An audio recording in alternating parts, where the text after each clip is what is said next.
Hello friends. तो आज का जो है हम लोगों का सीडीपी का प्रैक्टिस सेट सेकंड चल रहा है और इसमें पूरे 30 क्वेश्चन डिस्कस करेंगे। तो चलिए हम लोग स्टार्ट करते हैं आज का क्लास। तो देखिए, इससे पहले हम लोग 30 क्वेश्चन डिस्कस किए थे, तो जो लास्ट क्वेश्चन था 30 का, ये यहाँ से स्टार्ट करते हैं। पहला क्वेश्चन है आपका, कक्षा संप्रेषण से अधिक प्रभावी बनाने हेतु अध्यापक सहायता लेता है। किसका लेता है? टीवी का, प्रोजेक्टर का, शिक्षण विधि का या उपयोग सभी का? करेक्ट आंसर क्या हो जाएगा? तो हमारा करेक्ट आंसर आंसर बी हो जाएगा, प्रोजेक्टर का। नेक्स्ट है, शिक्षक का शाब्दिक अर्थ क्या है? पालन पोषण करना, सामने लाना, नेतृत्व देना। आंसर डी हो जाएगा, ये सभी हो जाएगा। नेक्स्ट है, सीखने की प्रक्रिया के अंतर्गत है शिक्षा मनोविज्ञान अध्ययन करता है। पहला ऑप्शन है प्रेरणा व पुनर्बलन के प्रभाव का अध्ययन, दूसरा है वशानुक्रम व वातावरण का अध्ययन, तीसरा है ध्यान व रुचि का अध्ययन और चौथा व्यक्तिगत भेदों का अध्ययन। करेक्ट आंसर क्या होना चाहिए? तो ये जो है प्रेरणा व पुनर्बलन के प्रभाव का अध्ययन करता है। ठीक है, आंसर ये हो जाएगा। नेक्स्ट है, आंकड़ों का व्यवस्थापन करने हेतु संकलित आंकड़ों के संबंध में निम्नलिखित कार्य करना होता है। व्यंग्यकरण, सारणीयन, आलेखी निरूपण और इनमें से सभी। तो करेक्ट आंसर क्या होगा? हमारा करेक्ट आंसर आंसर डी हो जाएगा, ये सभी हो जाएगा। नेक्स्ट है, शिक्षा मनोविज्ञान का संबंध किससे? मात्र शिक्षा से या मात्र दर्शन से या मात्र मनोविज्ञान से या इनमें से सभी? तो आंसर डी हो जाएगा, इनमें से सभी हो जाएगा। नेक्स्ट है, शिक्षा मनोविज्ञान एक विज्ञान है। मानव व्यवहार का, मानव सिद्धांत का, शैक्षणिक सिद्धांतों का, मानव के व्यक्तिगत भिन्नताओं का। करेक्ट आंसर क्या हो जाएगा? तो ये मानव व्यवहार का हो जाएगा। नेक्स्ट है, बालक के व्यक्तिगत अध्ययन की मनोवैज्ञानिक विधि है। रेटिंग स्केल, प्रश्नावली विधि, केस स्टडी और प्रायोगिक विधि। तो अगर हम व्यक्तिगत अध्ययन करते हैं तो यहाँ पे केस स्टडी हो जाएगा। नेक्स्ट, एक समूह की बनावट का अध्ययन करने में प्रयुक्त होती है प्रश्नावली विधि, साक्षात्कार विधि, व्यक्ति इतिहास विधि और समाज वीति विधि। तो आंसर क्या होगा यहाँ पे? हमारा आंसर डी हो जाएगा, समाज मीति विधि हो जाएगा। नेक्स्ट है, शिक्षा मनोविज्ञान अध्ययन का उद्देश्य है। पहला ऑप्शन है विद्यार्थियों द्वारा किसी बात के सीखे जाने को प्रभावित करना, शिक्षा के उद्देश्यों की पूर्ति में सहायक न होना, छात्र में योगदान क्षमताओं को ध्यान न रखना। उपयुक्त में से कोई नहीं। तो करेक्ट आंसर क्या होगा? यहाँ पे करेक्ट आंसर हो जाएगा विद्यार्थियों द्वारा किसी बात के सीखे जाने को प्रभावित करना। नेक्स्ट है, शिष्यावस्था में बालक में पाया जाता है अनुकरण करना, सहयोग लेना, आश्रिता। तो आंसर डी हो जाएगा, इनमें सभी। नेक्स्ट क्वेश्चन है, मूल्यांकन का क्षेत्र है सीमित है, असीमित है, संकुचित है, व्यापक है। तो क्या है? सीमित हो जाएगा, आंसर ही हो जाएगा। नेक्स्ट है, शिक्षण प्रक्रिया का अंग है।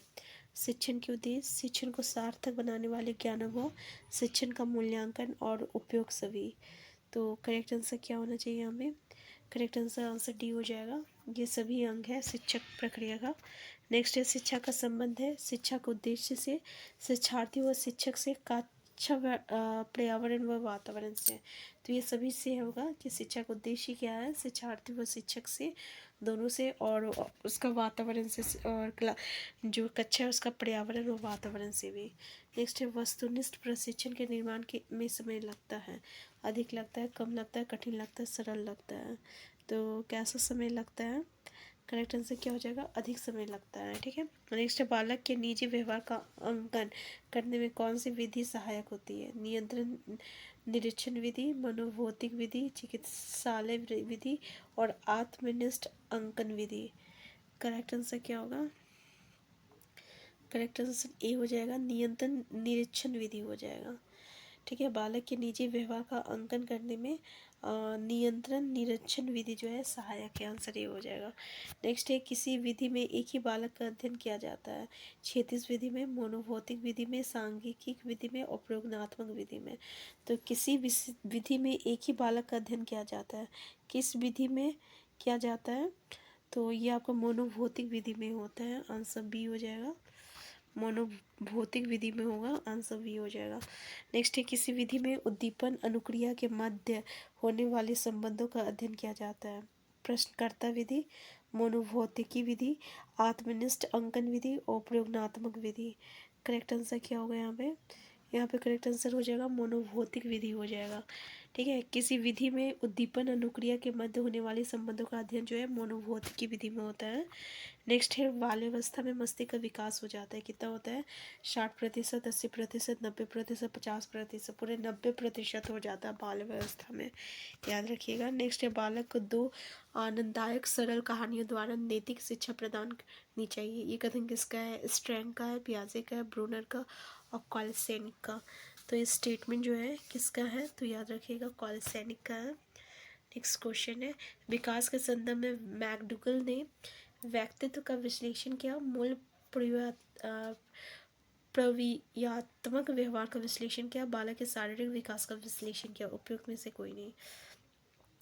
तो करेक्ट आंसर क्या होना चाहिए यहाँ पे, तो यहाँ पे मूल प्रवियात्मक व्यवहार का विश्लेषण क्या, आंसर बी हो जाएगा। नेक्स्ट है संज्ञानात्मक विकास में किस अवस्था में तीव्र परिवर्तन होता है, शिशु अवस्था, युवावस्था, बाल्यावस्था, किशोरावस्था। तो आंसर क्या होगा, आंसर डी हो जाएगा, किशोर अवस्था में संवेदनात्मक विकास का तीव्र परिवर्तन होता है। नेक्स्ट है वृद्धि और विकास क्या है, एक दूसरे के विरोधी है, एक दूसरे के समान है, एक दूसरे के पूरक है, इनमें से कोई नहीं। तो आंसर क्या होना चाहिए, ये एक दूसरे के पूरक होते हैं वृद्धि और विकास। नेक्स्ट है एक बालक की बुद्धि लब्ध 150 है तो बालक क्या कहलाएगा, मंदबुद्धि, पिछड़ा, प्रतिभाशाली, असंतुलित। तो इसको हम लोग प्रतिभाशाली, यानी 140 से ऊपर जो रहता है उसको हम लोग प्रतिभाशाली में आएगा। तो आंसर ये हो जाए सी हो जाएगा। नेक्स्ट है सृजनशील बालकों का लक्षण है समस्याओं के प्रति सजगता का अभाव, गतिशील चिंतन का अभाव, अनमनीयता।